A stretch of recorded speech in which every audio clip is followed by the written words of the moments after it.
इस जगत में प्रेम के संबंध से और कोई गहरा संबंध नहीं है। अब कैसे जतलाएं कि परमात्मा से हमारा प्रेम संबंध हो गया? कैसे जतलाएं? क्या कह रहे हैं?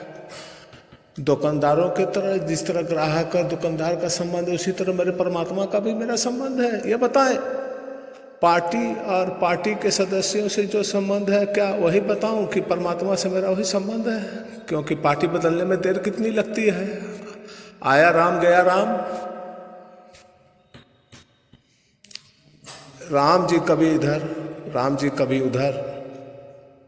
विचित्र। शाम कहीं थे, सुबह कहीं, झंडा बदल दिया, डंडा बदल दिया। होशियार आदमी अपने सूटकेस में सभी झंडे रखता है। जब जैसी जरूरत होगी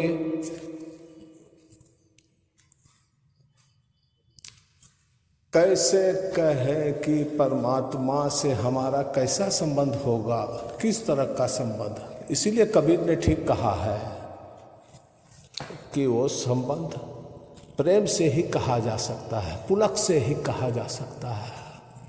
उसकी ताजगी ही ऐसी है।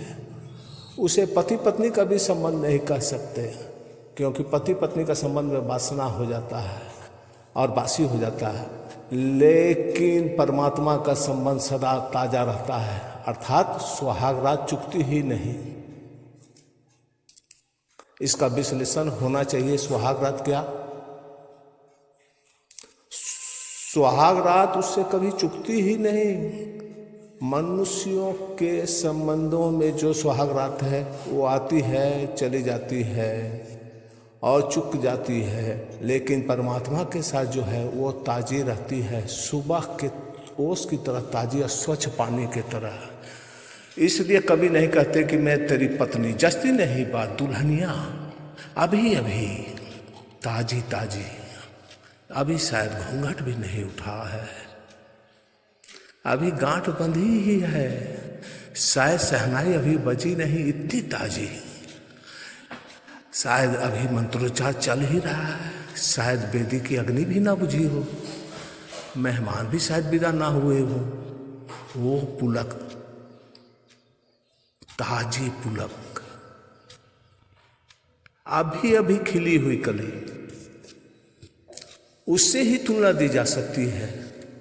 इस दुल्हन के हृदय से ही तुलना दी जा सकती है। उसकी छाती धड़क रही है, आनंद विभोर है, दुल्हन का रोआ रोआ रोमांचित है, प्यारे का मिलन हो गया है।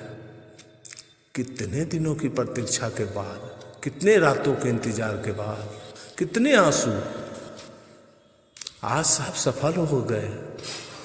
वो घड़ी आ गई, परम घड़ी आ गई।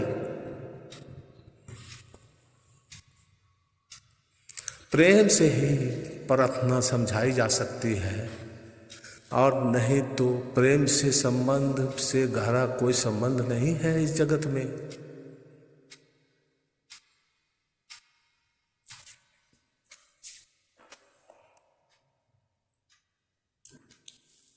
आप वासना के विपरीत मत हो जाना।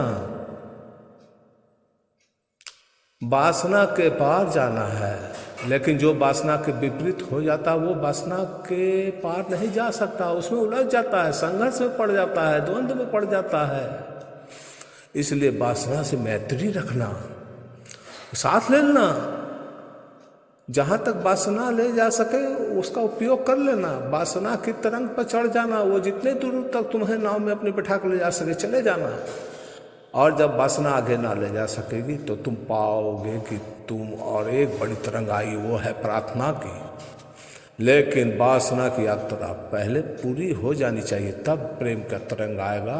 वासना तुम्हारे पास है, प्रार्थना तुम्हारा भविष्य है।